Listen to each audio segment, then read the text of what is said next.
Hey there. Don't worry, you didn't tune into the wrong thing. This is the NowBoarding podcast. However, as we were getting the episode ready this week, I just thought that I needed to share a few thoughts about the day that this episode releases, which will be the 17th anniversary of 9/11.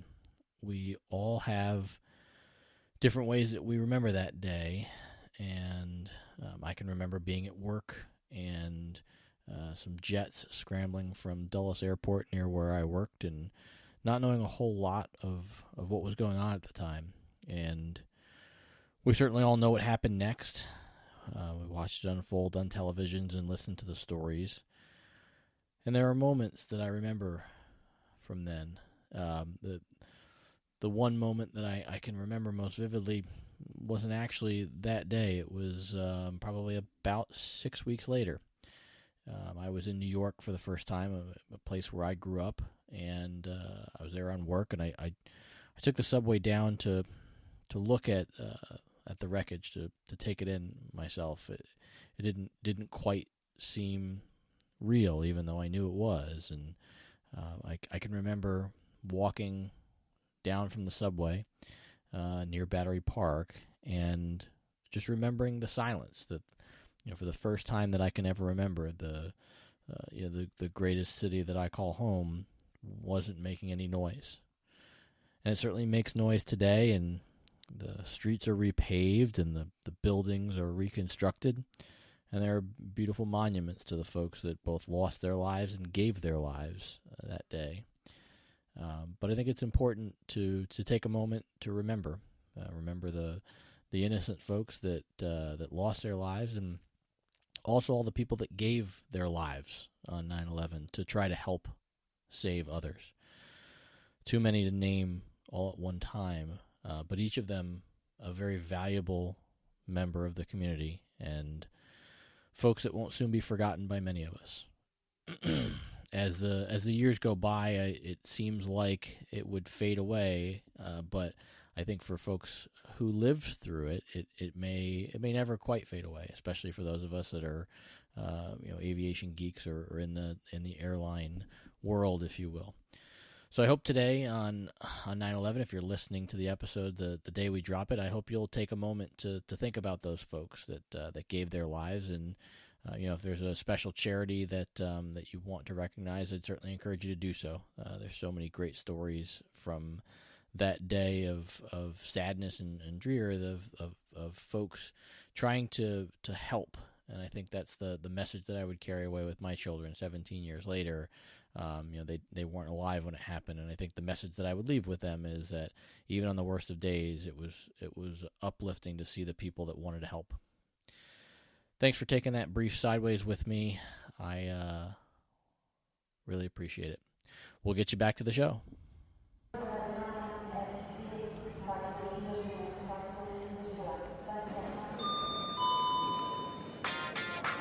NowBoarding, the official boarding area podcast, would like to welcome aboard all listeners.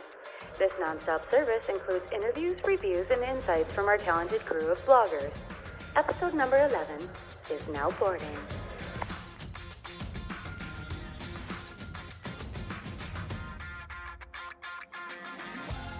Joining Captain Ed Pizza on today's episode is Charlie Barkowski from Running with Miles.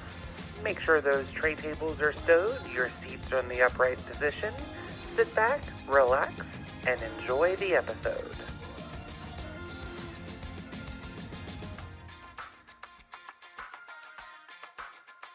Hello and welcome to another episode of the NowBoarding podcast. I'm your host, Ed Pizza. If you're enjoying the podcast, I hope you'll do two quick things for me. First off, I hope that you'll rate the podcast, leave us a comment on Apple Podcasts or Google Podcasts or wherever you're listening, and also hit the subscribe button. Those two things help us get the show out to more people, and we definitely want to grow the audience as much as possible. Up this week, I've got Charlie Barkowski, who writes the Running with Miles blog. Hey, Charlie, thanks for joining us. Hey, Ed, good to be here with you.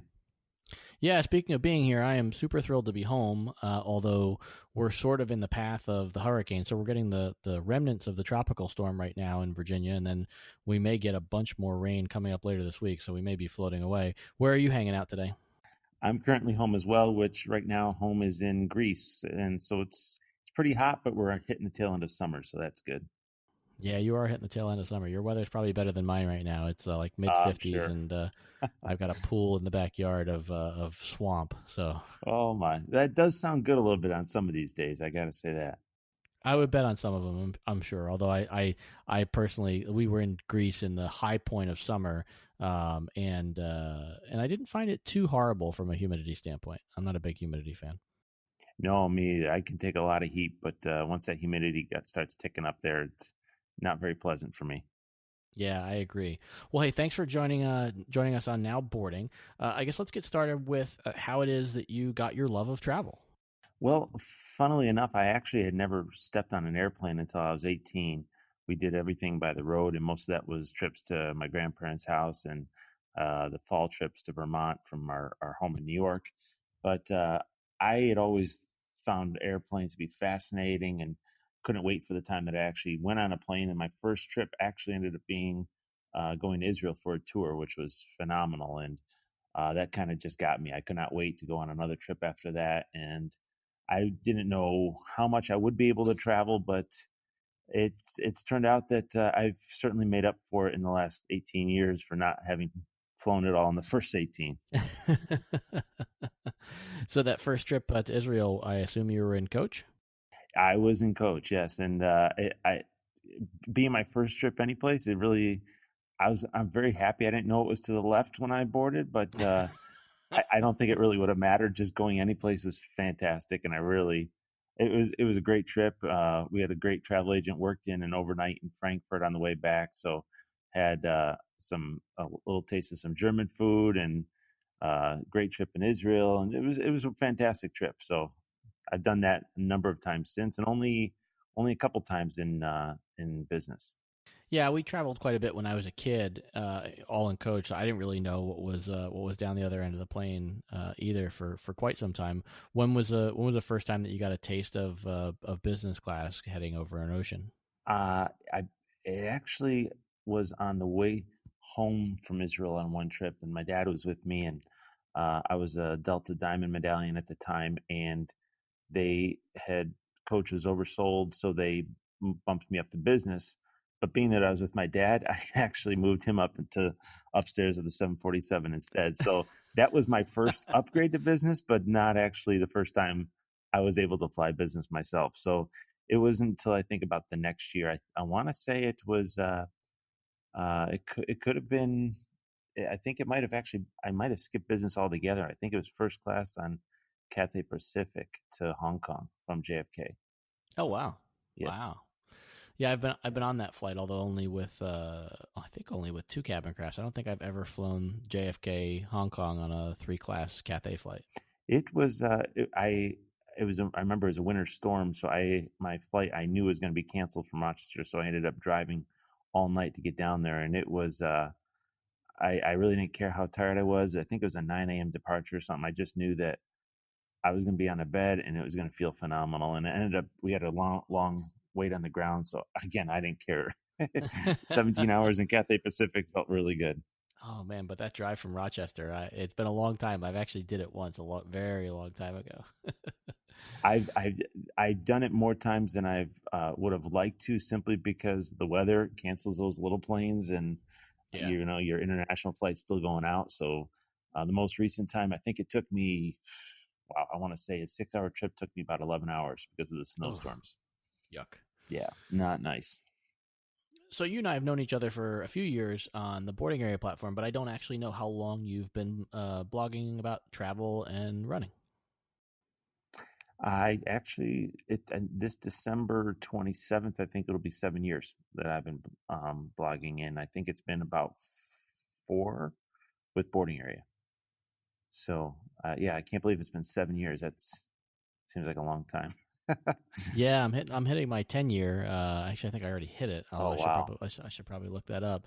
But for folks who don't follow Charlie's blog, as you can imagine, with a title like Running with Miles, he's definitely in a lot better shape than I am. He writes frequently about travel tech and also frequently about running.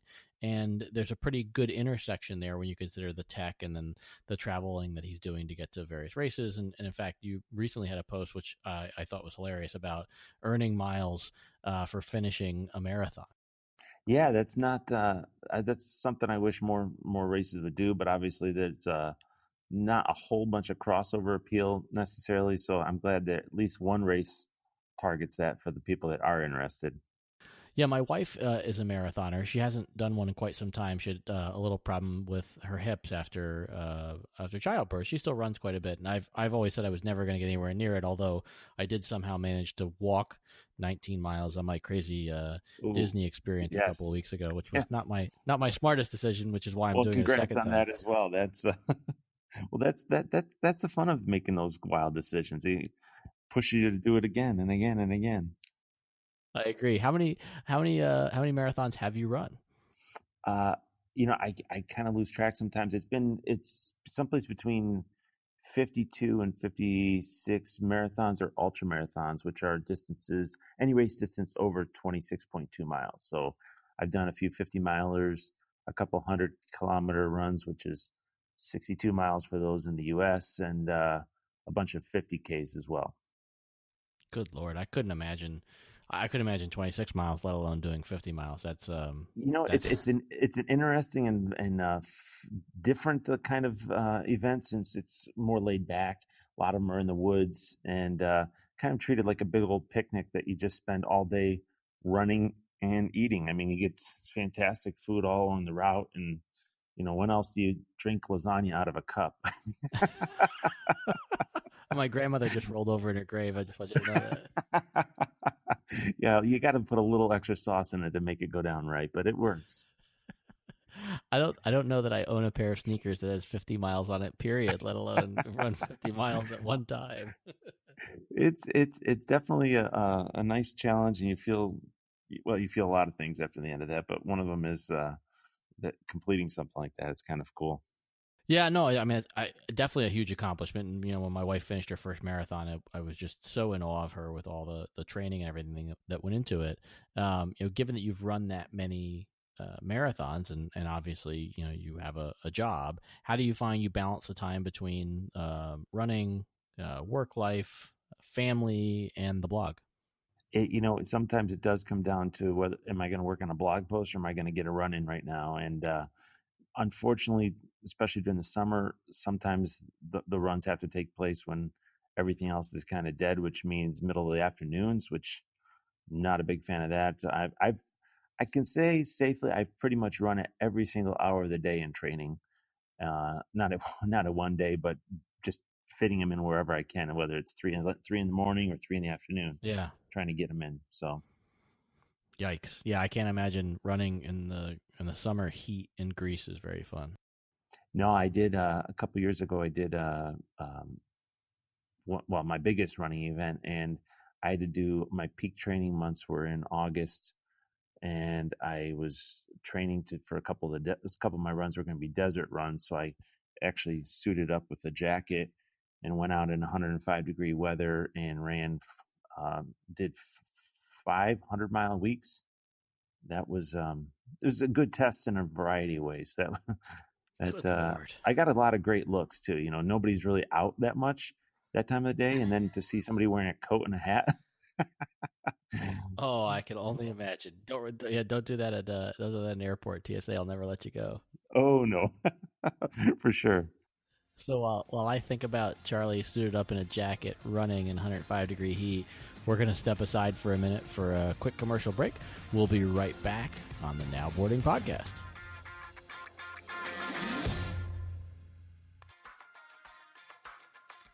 The NowBoarding podcast is brought to you in part by Norwegian Air. Norwegian is one of the fastest growing airlines in the world. The low-cost carrier is based in Europe and continues to connect cities that have never been connected before. Their most recent flights include nonstop service from Florida to Rome, Madrid, and Stockholm. They've also launched new service from Montreal to the Caribbean and from the Toronto area to Dublin. With a fleet of brand new 787 and 737 MAX airplanes, they're making the world affordable for thousands of travelers.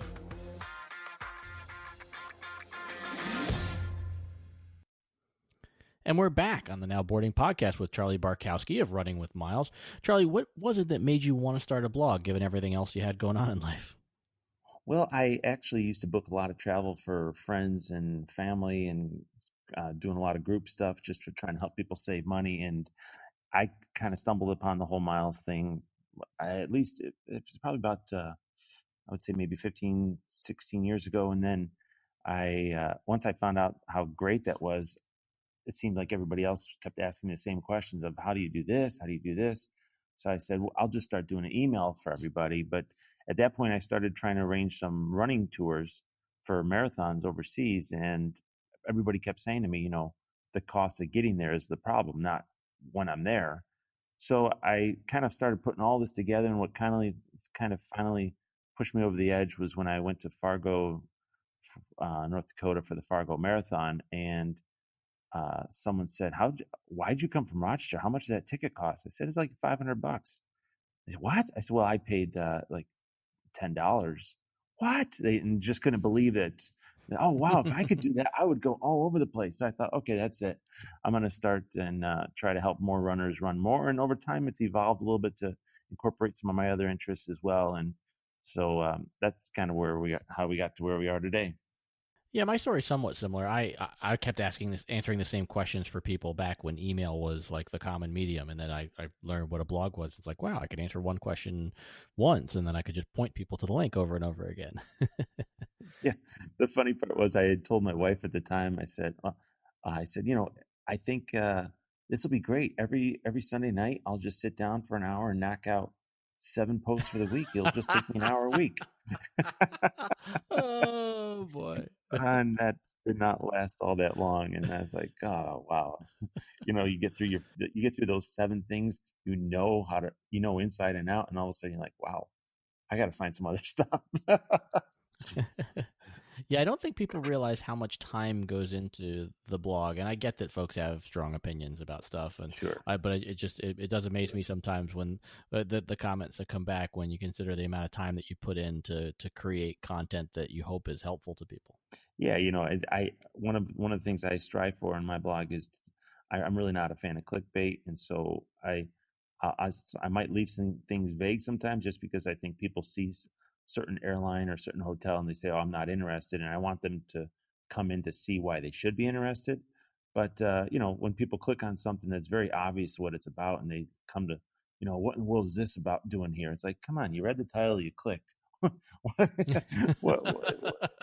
You're here, so why did you come here if you weren't interested in the title? Yeah, I agree. So if folks are just tuning in for the first time and discovering Running with Miles, what sort of topics would you say are your wheelhouse? What are the things that you think are the best things that you can help folks with?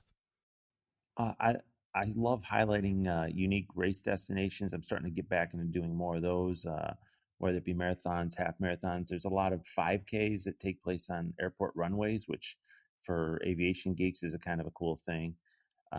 I love the fine print, whether it be credit card offers or loyalty programs, and also deals. I've never been a fan of paying full price for anything that includes airline tickets.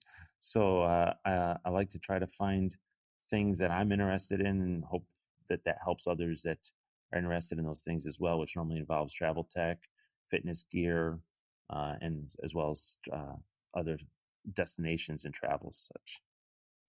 Yeah, and I'd emphasize, I think, normally when I'm talking about travel tech and travel gear, I can generally find, the most important topics. Charlie's covering the same stuff that I am. So from a travel tech standpoint, I generally will look at his blog to see if he's reviewed something so I can get an opinion whether it aligns with mine or not.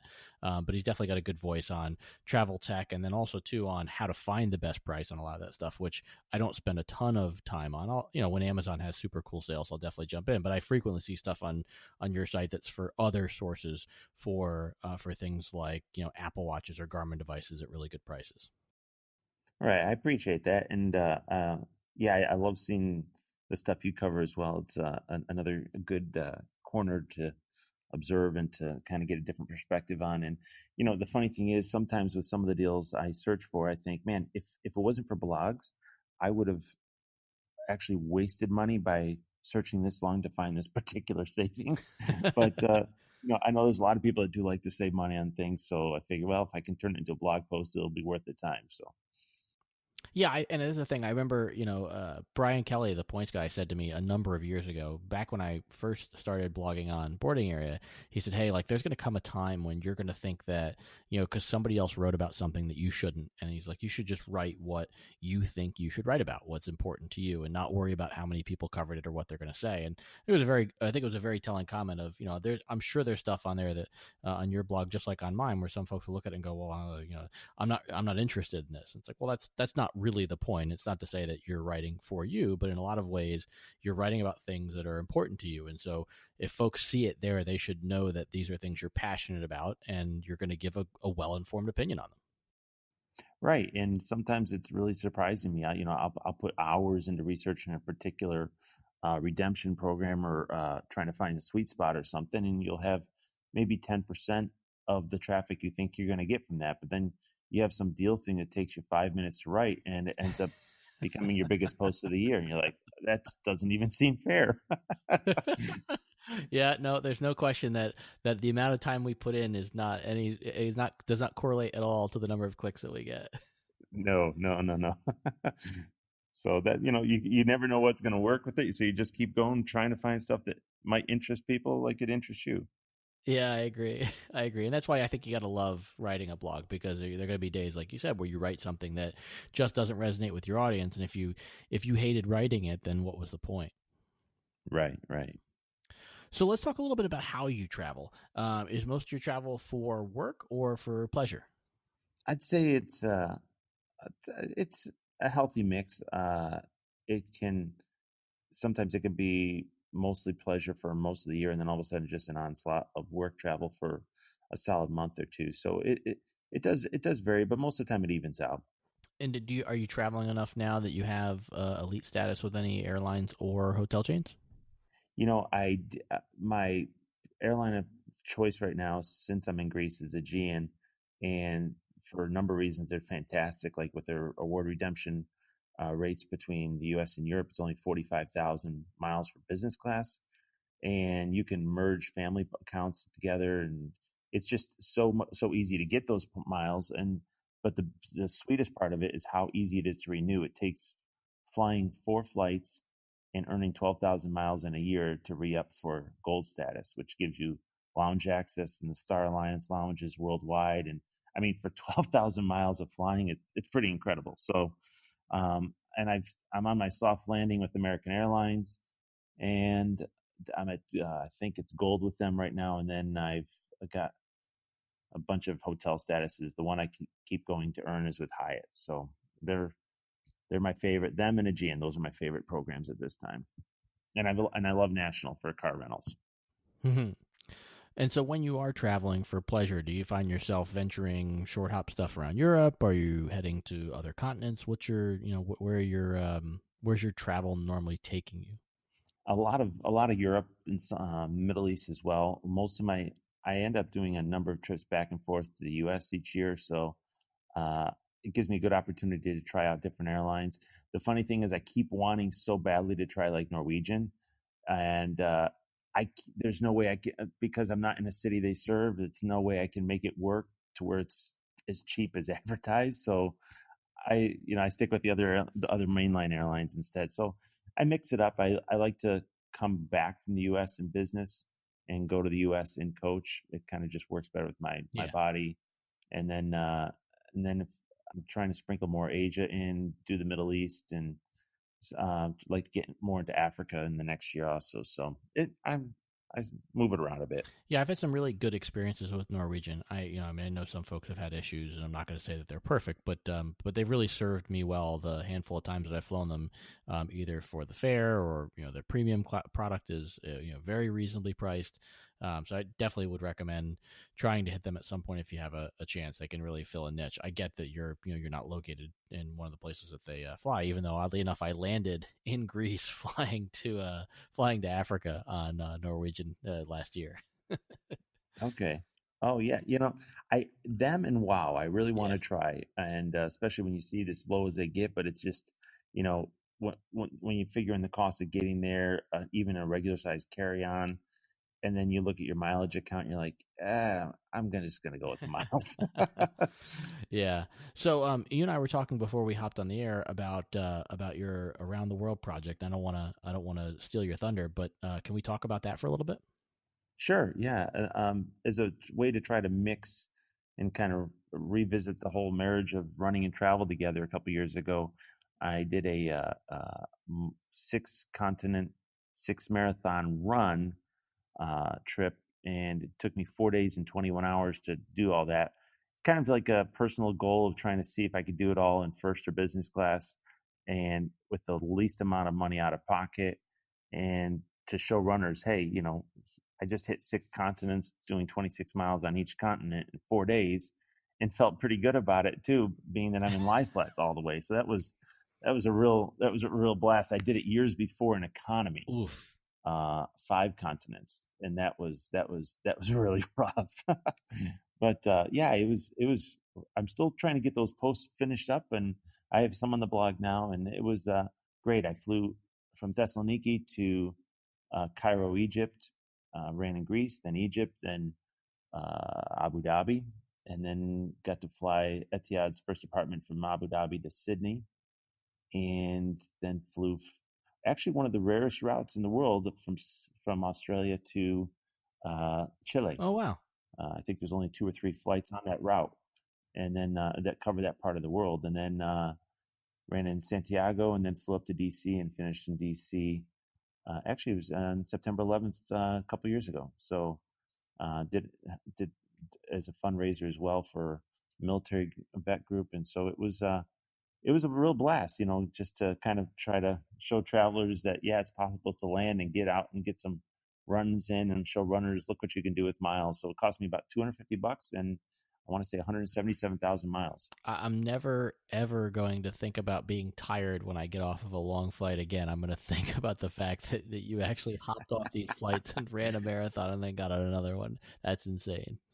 The worst was we had an operational problem in leaving Australia, and it was like an hour or 2 delay, and I'm like, I don't have an hour or 2. I got to Santiago, and I think I literally had 6.5 hours on the ground, and the manager of the Hyatt there had just gone all out to make things be all ready for me and get me some people to go out running with me, and we ended up that was my fastest marathon leg at I think it's 4 hours and 25 minutes, because I just had to do it. You literally ran back to the airport. Raced back to the airport, got on the next flight, and up to DC after that. So after that, I was excited to be done, but it was a blast. I'd love to do it again someday, but we'll see. With the award programs doing what they're doing, and then my legs getting older, I don't know. Oh, I love it. All right, well, we're going to step aside for our last break. When we're back, we'll run Charlie through some lightning questions before we get out of here for the week. We'll be right back on the NowBoarding podcast.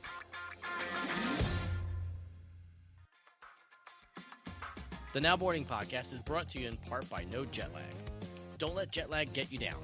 There are flight crews, sports teams, and business executives all around the world that sing the praises of No Jet Lag. No Jet Lag is the leader in jet lag management for the last 25 years. Don't let jet lag spoil your next trip. Visit nojetlag.com to get yours today. Welcome back for our final segment on this week's episode of the NowBoarding podcast with Charlie Barkowski of Running with Miles. I think the thing I loved about the story that you told about running marathons on 6 different continents is, it's one of those things where I hear stories in each of these episodes that I just I didn't know about folks. Well, so for example, we had Tiffany Funk on a couple weeks ago, and I learned that when she was 8 years old, she was a United 1K member because she was flying back and forth as an unaccompanied minor to Hawaii in between where her parents were living. It's like, wow, 1K at 8 years old. So the marathon story is definitely my highlight for the episode. Let's spin through some lightning questions before we run out of time today. What would you say is one of the coolest destinations you've ever visited? I'm going to actually go one international and one domestic. I'd have to say Iceland. I know Iceland's getting a lot of attention over the last couple of years. I went a number of years ago for a marathon, and just everything about it was just fantastic, so beautiful, and I can't wait to plan another trip. And domestic, I have to say Death Valley. Just people think of deserts as kind of stark, but it's just at night, and even with the colors, it's just beautiful. Fantastic place to visit also. Yeah, I never made it to Death Valley, and we'll name it too. Haven't been to Iceland yet, although my daughter keeps reminding me we haven't been there. It's it's a beautiful place. The people are very friendly, and as with all airlines now, it actually probably costs you more to drive a car around there than it does to fly there. I agree. I absolutely agree. Although I'm not sure with some of the low cost carriers, like you talked about with WoW and that, I'm not sure I'd want all the extra fees to get over there on Right, that cheap ticket. right. So what's when you open up your wallet, what's your go to credit card? What's your favorite right now? Chase Sapphire Reserve. It's combined with the 1.5 cents per point redemption when you book through the Chase portal. That for me has been a real winner when taxes or fees or surcharges on award tickets are higher. It can make sense to use the points for that. And I love the 3 times for travel, 3 times for dining. So that's my current winner. Do you think you redeem points more through the Chase portal right now, or do you think you're transferring points to programs like United or others more? I'm probably using it more to book the travel directly, just because sometimes you find those great fares, and you even like for going back and forth from the U.S. to Europe, flying economy. Turkish Airlines has fantastic rates a lot of times, about $350 to $500 round trip. And if you try to book it with United, it's going to be 60,000 miles plus the uh, taxes and fees, so maybe like $40. So this way, I can use maybe 20,000 points instead of transferring those 20,000 to United, only getting a third of a reward ticket. Yeah, I've started to hear more. Plus, I earn miles. Right. No, and I would say, where I never used to hear that, I hear folks using the Chase portal more now today than I did, say, a couple of years ago. And I think part of it is the reserve and the favorable conversion rate. But I also think, too, just with where awards have gone, I mean, gosh, I mean, I was looking at a flight to Orlando on an off-peak Thursday coming up for a trip, and it was 26,000 miles one way in coach. Oh, so some of the opportunities that we used to find to leverage our miles are non-existent anymore. Yeah, and I think it was a year or two ago I booked Qatar Airways from Athens to New York for, I want to say it was $850 for business class. Wow. Which with the Chase points that was like 57,000 points, which for American Airlines just from Doha is 70,000, Yeah. not counting the 4.5 hour leg. So there's definitely some real winners for using the points like that directly. Yeah, I agree. So if your favorite airline, we talked a bit about Aegean earlier. Is that your favorite right now? Is there somebody else that you love more? For Europe, it's Aegean. For flying long haul, Turkish is really great. Their staff has been really good. Their planes are comfortable, and I also like actually Emirates from Greece to New York. They're really a great, comfortable airline in coach or business. Yeah, I really like Turkish. Only flown them a handful of times, but definitely enjoyed the flights that I've had, and would absolutely hop on another Turkish plane again. Plus the fact that you get as a Star Gold member, you get the fantastic lounge in Turkish. I mean, it's getting a little crowded these days, but our family spent like 12 hours in there as one time because the kids were too awake to go to a hotel. And there's plenty to do there. It's a great place to spread out and a great way to really kind of revitalize yourself mid-trip. Yeah, I remember seeing the remote control racetrack down the stairs, the piano, Yes. I think they had a virtual golf range. Just some of the stuff in there is crazy. Love PlayStations, kids' room, food everywhere. It's a movie theater. It's great. Yeah. So, favorite hotel chain? I think you said earlier Hyatt's your go-to. Hyatt, yes, they've been both as a whole chain and also our favorite hotel we frequent maybe 15 times a year is a Hyatt, and just everything about it's wonderful. My family loves it, and they've treated us very well. All right, so don't tease me. What's the favorite Hyatt? What's the one you visited 15 times a year? Hyatt Regency Thessaloniki in Greece. It's they recently a couple of years ago they downgraded it from a category 3 to a category 2, and rates are about 170 $190 a night. So with points, it's either 8,000 or 4,000 points, and $55 is cash and points. And they take very good care of Globalist members. They've got a great breakfast spread. The pools are fantastic, and we've even gotten upgraded to presidential suite a couple times, and my kids love that place. Oh, I bet. Yeah, I have not been yet, but it's certainly on my list when we get back to Greece. Definitely a nice spot to visit. And then to wrap up, one place that's still on your bucket list, a place that you haven't been yet. And given all the trips that we've covered in the past 30 minutes, I'll be curious to hear what's still on the list. It's the one that is pretty much unattainable with points, and that's Antarctica. There's a guy that puts on some really great races on the continent itself. So one of these years, I'll get down there to do either the marathon or the 100-kilometer run on the mainland of Antarctica. That's at the top. Wow, that's got to be a tough. That's gonna be a tough race to run given the conditions. Yeah, it can be about 15 degrees. It's not that cold. They do it in their quote unquote summer, Right. and they do a very good job with the flights, the stay on the continent, and what they do with that. It's still very pricey, but at $15,000, you're going to pay that or more for a cruise ship to get there, and this is a plane taking me there. So someday maybe get a bunch of clicks on the blog. I'll be there. Yeah, I guess 15 is not too horrible. I always think of my wife talking about how she likes it cool when she runs, obviously, but I guess if you get too cold and you have to start worrying about frostbite, you don't want the layers if you're going to run that far. No, the man that runs it, he's actually, I believe he's done it or he's about to trek to the South Pole from the coast. And he's been down there like 40 or 50 times. So if anybody knows how to put on something in Antarctica, it's him. Yeah, it sounds like it. Well, Charlie, I've really enjoyed our 30 minutes. Even though we've been friends for a while, I've definitely learned some new things. It's one thing I always love about these episodes is picking up new things. I will go to sleep with the haunting that I will never fly that many continents and run that many miles as you have, but I'm certainly envy of that you having done it. When you're not hanging out with me on the podcast, tell folks where they can find you. On the boarding area homepage, of course, runningwithmiles.com for the blog directly, and on Twitter, twitter.com/runwithmiles. Facebook is Running with Miles, and trying to get more involved with Instagram with Running with Miles as well. So if you find me in Twitter, that's easier access for sure.